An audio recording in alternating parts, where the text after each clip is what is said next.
జై శ్రీరామ్. ఇవాళ మన భాగ్యనగరంలో చలో బాలాపురి ప్రోగ్రామ్ అయితే చేయడం జరిగింది భాగ్యనగర గణేష్ ఉత్సవ సమితి వాళ్ళు.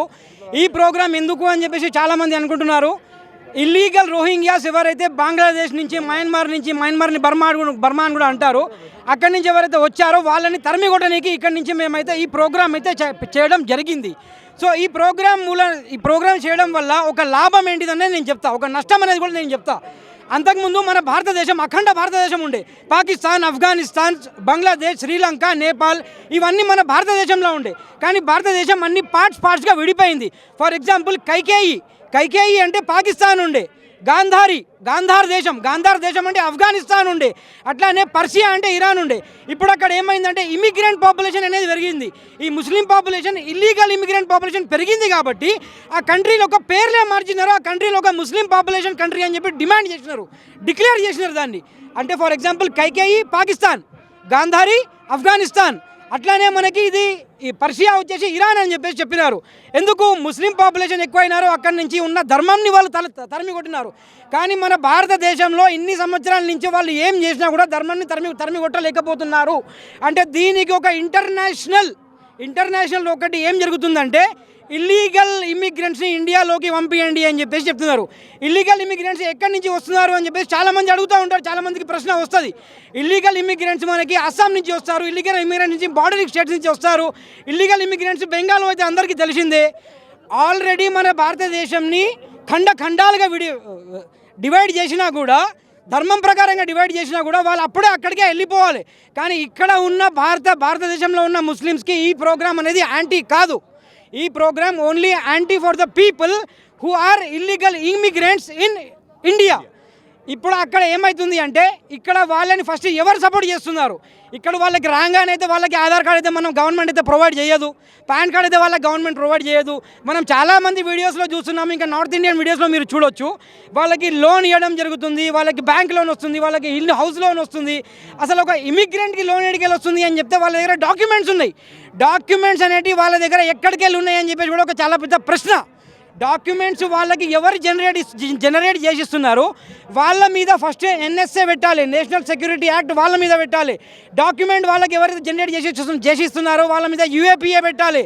యూఏపీఏ అంటే unlawful activities prevention act. First ఆయన ఇండియాకి లోపలికి రాగానే అసలు ఎట్లా వచ్చిండు, ఎన్ని పైసలు ఇచ్చి వచ్చిండు, ఆయనకి అలౌ చేసింది ఎవరు? ఆయన మీద ఫస్ట్ ఇల్లీగల్ యాక్టివిటీ అది. వేరే కంట్రీ వాడు సిటిజన్షిప్ లేకుండా మన ఇండియాలో వచ్చి మన ఇండియాలో ఉన్న అడ్వాంటేజెస్ అన్నీ తీసుకుంటున్నాడంటే అదొక ఇల్లీగల్ యాక్టివిటీ. సో దీనికి కారణ జన్ములు, అసలు వీళ్ళంతా కారణ జన్ములు. వాళ్ళ కోసం అని చెప్పేసి పుట్టినట్టు యాక్టింగ్ చేస్తారు వీళ్ళంతా, రోహింగ్యాస్ కోసం, ఇల్లీగల్స్ కోసం కాబట్టి. సో వాళ్ళ మీద ఫస్ట్ ఎన్ఎస్ఏ పెట్టాలి, యూఏపీఏ పెట్టాలి. అది సెంట్రల్ గవర్నమెంట్ కూడా డిసైడ్ చేయాలండి. ఇక్కడ ఎవరు కూడా బీజేపీ వాళ్ళు, కాంగ్రెస్ వాళ్ళు, బీఆర్ఎస్ వాళ్ళు కానీ, టీఎంసీ వాళ్ళు కానీ ఎవరు రాలేదు. ఒక కట్టర్ హిందూ వాళ్ళు ఎవరైతే ఉంటారో వాళ్ళు మాత్రమే ఇక్కడ వచ్చినారు. ఎందుకు వచ్చినారు అంటే దేశం నుంచి రోహింగ్యాస్ని తరిమి కొట్టాలని చెప్పేసి. యూఏపీఏ అయితే ఖచ్చితంగా వాళ్ళ మీద పెట్టాలి, ఎన్ఎస్ఏ వాళ్ళ మీద ఖచ్చితంగా పెట్టాలి. పెట్టినాక వాళ్ళకి ఒక కాన్సన్ట్రేషన్ క్యాంప్స్ పెట్టాలి. కాన్సన్ట్రేషన్ క్యాంప్స్ అంటే వాళ్ళ దగ్గర ఉన్న డాక్యుమెంట్స్ బయోమెట్రిక్స్ అన్నీ స్కాన్ చేసి వాళ్ళు నిజంగానే ఇండియన్సా కాదా, వాళ్ళకి పాత డాక్యుమెంట్స్ ఎడికెళ్ళి వచ్చినాయి అన్నీ తీసి కాన్సన్ట్రేషన్ క్యాంప్ పెట్టి అక్కడి నుంచి డిపోర్ట్ చేయాలి. అప్పుడు డిపోర్ట్ చేసినప్పుడు ఏం చేస్తారంటే చాలామంది పొలిటికల్ పార్టీస్ మన ఇండియాలో ఉన్నాయి, వాళ్ళని బహిరంగంగా సపోర్ట్ చేస్తున్నాయి. 15 నిమిషాలని చెప్పి స్టేట్మెంట్లు ఇచ్చి సపోర్ట్ చేస్తున్నాయి వాళ్ళకి. సో ఇట్లాంటి వాళ్ళకి నేను ఒక పార్టీ పేరు ఎక్కడ తీసుకోను. ఇట్లాంటి వాళ్ళకి 100% ఏం చేయాలంటే వాళ్ళ మీద section 147 of the Bharatiya BNS act అనేది పెట్టాలి. వాళ్ళ మీద భారతీయ న్యాయ సంహిత యాక్ట్ బిఎన్ఎస్ సెక్షన్ 147 సెక్షన్ ఏం చెప్తుంది అంటే waging war against our nation. ఒకవేళ వాళ్ళకి మన ఇండియాలో రాగానే వాళ్ళకి ఆధార్ కార్డ్, ఓటర్ ఐడి, ఇంకా పాన్ కార్డ్ ఇట్లాంటివన్నీ వస్తున్నాయి అంటే వాళ్ళకి ఎవరైతే డాక్యుమెంట్స్ ప్రొవైడ్ చేస్తున్నారో వాళ్ళ మీద 100%గా సెక్షన్ 147 ప్రకారంగా వాళ్ళు సెడిషన్ చేస్తున్నారు మన ఇండియాలో. They are against our nation. whoever is supporting those people by providing the documents, they are 100% against our nation అనమాట. వాళ్ళ మీద section 147 waging war against our nation అని చెప్పి యాక్ట్ పెట్టంగానే 100% ఎవరైతే ఉన్నారో ఖచ్చితంగా వాళ్ళకైతే సపోర్ట్ చేయరండి. కానీ ఎక్కడ కూడా సెంట్రల్ గవర్నమెంట్ కానీ, హోమ్ మినిస్ట్రీ కానీ, స్టేట్ గవర్నమెంట్ కానీ, డీజీపీ కానీ, ఎస్ఐ కానీ, సిఐ కానీ, కానిస్టేబుల్ కానీ, పోలీస్ కానీ ఏ ఒక్క సభలో కానీ దీని గురించి అయితే ఎక్కడ కూడా మాట్లాడారండి. సెక్షన్ 147 ఖచ్చితంగా వాళ్ళ మీద అమలు చేయాలి. వాళ్ళ అట్లాంటి వాళ్ళ కోసమే సెక్షన్ 147 అని చెప్పేసి క్రియేట్ చేసినారు భారతీయ న్యాయ సంహితలో. సో వాళ్ళ మీద చేయంగానే డాక్యుమెంట్స్ వాళ్ళకి ఆగిపోతాయి. డాక్యుమెంట్స్ వాళ్ళకి ఆగిపోవడం మూలాన వాళ్ళు ఇండియా లోపలికి రాలేరు. ఫర్ ఎగ్జాంపుల్ ఇవాళ మనం బాలపూర్లో సభ చేస్తున్నాము. రేపో మాపో గణేష్ ఉత్సవ సమితి ఒకవేళ చెప్తే ఇంకొక మియాపూర్లో, మల్కాజ్గిరిలో, కుక్కడపల్లిలో సభ చేస్తారు. వీళ్ళు ఇప్పుడు ఇక్కడ నుంచి 1 కిలోమీటర్ దూరంలో ఉన్నారు. 30,000 బంగ్లాదేశ్ అని చెప్పేసి లోకల్స్ అయితే చాలామంది చెప్తున్నారు. సో అక్కడి నుంచి వెళ్ళిపోయి వాళ్ళు డివైడ్ అయిపోతారు. ఇప్పుడు కొంతమంది జీడిమెట్లకు పోతారు, కొంతమంది కుక్కడపల్లికి పోతారు, కొంతమంది లాలాపేటకి పోతారు, కొంతమంది సికింద్రాబాద్కి పోతారు. చాలామంది వీళ్ళు డివైడ్ అయిపోతారు. మళ్ళీ అప్పుడు ఏం చేయాలి? Once they have entered India, వాళ్ళకి డాక్యుమెంట్స్ ఎవరైతే ప్రొవైడ్ చేసినారో వాళ్ళ మీద ఖచ్చితంగా యాక్ట్ అనేది వేయాలి. ఇంకొకటి ఏంటంటే ధర్మ జాగరణ, ధర్మ రక్షణ అనేది ఎప్పుడైతుందంటే, నేను ఇది ఎక్కడ కూడా ఇల్లీగల్గా మాట్లాడతలేను, తప్పు చేసి దయచేసి క్షమించండి ఒకవేళ నేను తప్పు మాట్లాడితే. భారతదేశంలో దేవ ఆదాయ ధర్మ ఆదాయ శాఖ అని ఒకటి ఉంది. అంటే దేవుడి నుంచి మీరు ఆదాయం సంపాదించండి, ధర్మం నుంచి మీరు ఆదాయం సంపాదించండి. ఫర్ ఎగ్జాంపుల్ ఇవాళ మనం తిరుపతి వెంకన్న దగ్గరికి పోతాం, లేకుంటే కొమరల్లి మల్లానికి పోతాం. ఇప్పుడు ఆడ జాతర జరుగుతుంది, మేడారంలో జాతర జరుగుతుంది. దేవుడా నాకు నెక్స్ట్ ఇయర్ మంచి వేస్తే ఇలా 1000 రూపాయలు వేసినా 10,000 ఉండిలే వేస్తా అంటారు. కానీ ఆ 10,000 నుంచి మన హిందువులకి, మన దేశం కొరకు ఎంత బడ్జెట్ ఇస్తమాలు చేస్తున్నారు? 5% చేస్తున్నారా, 1% చేస్తున్నారా, 2% చేస్తున్నారా, ఎవరికి తెలియదు. So if you are sending 100 rupees, if you are putting 100 rupees in the hundi, 100 రూపాయలు మీరు ఇంటిలో వస్తే 2 రూపాయలు కూడా గుడికి అయితే పోవండి. మిగతా 98 రూపీస్లో కొంచెం పార్ట్ అయితే ఖచ్చితంగా ఈ ఇల్లీగల్ రోహింగ్యాస్కి, ఇంకా మన దేశంలో ఉండి కూడా మన దేశాన్ని సపోర్ట్ చేస్తున్న విషయంలో వాళ్ళకైతే పోతాయండి.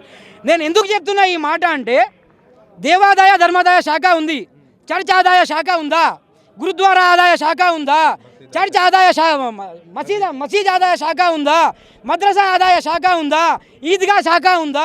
ఎక్కడ కూడా దేనికి శాఖ లేదు. గురుద్వారాకి గురుద్వారా ప్రబంధక్ కమిటీ అని చెప్పేసి ఢిల్లీలో ఒకటి ఉంది. ఇండియాలో ఉన్న గురుద్వారాకి ఎన్ని పైసలు వస్తాయి, ఎన్ని బయటికి పోతాయి అనేది వాళ్ళే ఖచ్చితంగా ఆడిట్ చేసి ఆ డబ్బులు వాళ్ళకి పంపిస్తూ ఉంటారు. కానీ మన హిందువుల దగ్గర ఉన్న పిచ్చితనం ఏంటిదంటే, దేవుడికి పోయి దేవుడికి మొక్కి అక్కడ హుండీలో పైసలు వేస్తారు. ఆ హుండీ పైసలే మళ్ళీ మనకి ఇట్లా అగెయిన్స్ట్గా మనకి వాడుతున్నారు. అదైతే 100% వాస్తవం. ఇది ఖచ్చితంగా అనేది 100% తీసేయాలి. సో భారత్ మాతాకి జై, బోలో అఖండ్ భారత్, జై శ్రీరామ్, నమ పార్వతీపతే, హర హర మహాదేవ్, శంభో శంకర. మన భారతదేశంలో ఇల్లీగల్ ఇమిగ్రెంట్స్ ఉండొద్దు అంటే సెక్షన్ 147 అయితే వాళ్ళ మీద ఎవరు సపోర్ట్ చేయాలనో వాళ్ళనైతే తీసేయాలి. దేవ ఆదాయ ధర్మ ఆదాయ శాఖ ఏదైతే ఉందో, అసలు దేవుడి నుంచి ఆదాయం ఎక్కడదండి, ధర్మం నుంచి ఆదాయం ఎక్కడదండి? మొన్న పురాణపుల్లో మీరు చూశారు ఇష్యూ వచ్చినాడు, మాతా విగ్రహాన్ని ధ్వంసం చేసినాడు, వెళ్ళిపోయినాడు వాళ్ళ ఇంటికి. దాని తర్వాత 16 మంది హిందువులను అరెస్ట్ చేసినారు. సో అది ఎక్కడి వరకు న్యాయము, ఏం న్యాయం జరుగుతుంది అనేది, అది కాంగ్రెస్ పార్టీ న్యాయం చేస్తుందా, బీజేపీ న్యాయం చేస్తుందా అనేది కాదు. So how it is legal? Illegals వచ్చి ఇలాంటి పని చేస్తూ ఉంటే, ఇక్కడ ఉన్న లీగల్స్ మనం ఒక ధర్మంతో యాక్ట్ చేసినాం, మనం ఒక ధర్మంతో మనం అటాచ్ అయి ఉన్నాం కాబట్టి మన దేశం నడుస్తుంది. అట్లా అని చెప్పేసి మేము అనుకుంటున్నాము. సో భాగ్యనగర్ గణేష్ ఉత్సవ సమితి తరఫున మేము కోరేది ఏంటంటే, ఇది సంవత్సరానికి ఒకటే కాకుండా ప్రతి 3 నెలలకి ప్రతి ఏరియాలో ఇలాంటి సభ అయితే ఖచ్చితంగా పెట్టాలి. జనాలకి దీని గురించి అవేర్నెస్ రావాలి. సో మనం కూడా బయట ఏదైనా ఆటో వాడికి డబ్బులు ఇచ్చినా, లేకుంటే ఏదైనా గ్యాస్ సిలిండర్ తెప్పించినా, లేకుంటే ఏదైనా పని చెప్పినా, ఇంటికాడ దావత్ చేస్తున్న టెంట్ వేసినా, ఏం వేసినా కూడా ఆ బంగ్లాదేశ్ వాడు వస్తాడో తెలియదు, వాడు కత్తి పెట్టుకుని వస్తాడో తెలియదు, చాకు పెట్టుకున్నా తెలియదు, తర్వాత పెట్టుకుని వస్తాడో తెలియదు, ఆడేమైనా కెమికల్ తీసుకొని పాయిజనింగ్ చేసి అందరు హిందువులను ఒకటిసారి చంపేద్దామని చెప్పి అనుకుంటాడో తెలియదు, వాడి మైండ్లో ఏముందో తెలియదు. మళ్ళీ వాడిని పట్టుకోవాలి అని చెప్తే వాడికి బయోమెట్రిక్ లేదు ఇండియాలో, కాబట్టి వాడిని పట్టుకునే క్షమత మన భారతదేశం దగ్గర లేదు. సో మళ్ళీ వాడు అస్సాం త్రూ, లేకుంటే బంగ్లాదేశ్ త్రూ, లేకుంటే బెంగాల్ త్రూ మళ్ళీ వాడి కంట్రీకి వాడు వెళ్ళిపోతాడు. సో ఇది ఇండియాలో ఒక వేజ్ వార్ అగైన్స్, అంటే within India we are not fighting against any country. ఇప్పుడు ఆ కంట్రీ వాళ్ళు మన దేశం లోపలికి వచ్చి మన దేశం లోపలనే వార్ సిచ్యువేషన్ అనేది క్రియేట్ చేస్తున్నారు. ఫర్ ఎగ్జాంపుల్ రేపటికి రేపు నరేంద్ర మోదీజీ వార్ డిక్లేర్ చేసినారనుకోండి బంగ్లాదేశ్ మీద, అక్కడ వారు జరుగుతూ ఉంటుంది. కానీ అక్కడ వాళ్ళ ఎవరైతే ఇమ్మిగ్రెంట్స్ మన దగ్గర ఉన్నారో వాళ్ళు ఖచ్చితంగా మన మీద అయితే అటాక్ చేస్తారండి. అదైతే 100% వాస్తవం. ఈ మాట అయితే ఎక్కడ కూడా ఎవరు ఖండించే అది కూడా లేదు. లేకపోతే ఇలాంటి ఇమిగ్రెంట్స్ని ఎవరైతే సపోర్ట్ చేస్తున్నారో ఆ రాజకీయ నాయకుల ఇంటి దగ్గర వీళ్ళని అందరినీ తీసుకుపోయి డిపోర్ట్ చేయాలి, అక్కడ కాన్సన్ట్రేషన్ క్యాంప్ పెట్టేసేయాలి వీళ్ళది, అక్కడనే ఉండరు మీరు, ఆ రాజకీయ నాయకులు ఇంటి దగ్గరనే ఉండరు, ఆడనే ఏమైనా వేసుకుని అని చెప్పాలి. అప్పుడు వాళ్ళకి తెలిసి వస్తుంది, అరే మనం ఇది ఇల్లీగల్ చేస్తున్నాము అని చెప్పేసి, just for mere voting purpose మనం ఇది చేస్తున్నాం ఇవ్వాల అనేది అందరికీ తెలవాలి. సో దయచేసి అందరికీ కోరేది ఏమనగా, గుళ్ళకు పోతే అక్కడ పంతువులకు మాత్రం మీరు పైసలు ఇవ్వండి, వాళ్ళు పైసలు అడుగుతారు ఒక్కొక్కసారి, మనం వాళ్ళకి ఇచ్చేసేయాలి, అంతేగాని హుండీలో పైసలు ఇవ్వద్దు. అట్లా అని చెప్పి బయట బిచ్చం అడుగుతుండు కదా అని చెప్పేసి వానికి పైసలు ఇచ్చామనుకో, వాడు కన్వర్టెడ్ క్రిస్టియన్ కావచ్చు, వాడు బంగ్లాదేశ్ ఇమిగ్రెంట్ కావచ్చు, వాడు పాకిస్తాన్ కావచ్చు, వాడు శ్రీలంక నుంచి ఎక్కడి నుంచో వాడు వచ్చినోడు వాడు కావచ్చు. సో బిచ్చపోలకు కూడా మనం ఏదో ధర్మం చేసినామని అనుకుంటున్నాం, కానీ అది ధర్మం అసలు కానే కాదు. మనల్ని మనమే నరుక్కుంటామని చెప్పి తెలవాలి. ఎందుకంటే వీళ్ళందరూ బిచ్చపోల రూపంలో మన దేశంలోకి వచ్చిర్రు. రావణాసురుడు కూడా సీతామాతని తీసుకుపోవడానికి బిచ్చపోల రూపంలోనే మన దేశంకి వచ్చిండు, సీతామాతని తీసుకుపోయిండు. అది త్రేతాయుగంలో ఒక రావణాసురుడు ఉండే, ఒక రాముడు ఉండే, ఒక లక్ష్మణుడు ఉండే, ఒక భరతుడు ఉండే, ఒక శత్రుడు ఉండే, ఒక్క ఆంజనేయుడు ఉండే, ఒక్క సీతామాత ఉండే. ఇది కలియుగంలో ఈ ఇమిగ్రెంట్స్ ఎవరైతే ఉన్నారో వీళ్ళందరూ మనకి రావణాసురులతో సమానమే. వీళ్ళు బిచ్చపోల లెక్క, రావణాసురుడు ఎట్లయితే బిచ్చమడిగి లోపలికి వచ్చిండో, బిచ్చపోల లెక్క మన దేశంలోకి వచ్చి మన ఐడెంటిటీ తీసుకొని అతను సీతామాతను ఎత్తుకుపోయినాడు. ఇతను ఈ ఇమిగ్రెంట్స్ అందరూ వచ్చేసి మన దేశంలో ఉన్న సిరి సంపద ఎత్తుకుపోదాం అనుకుంటున్నారు.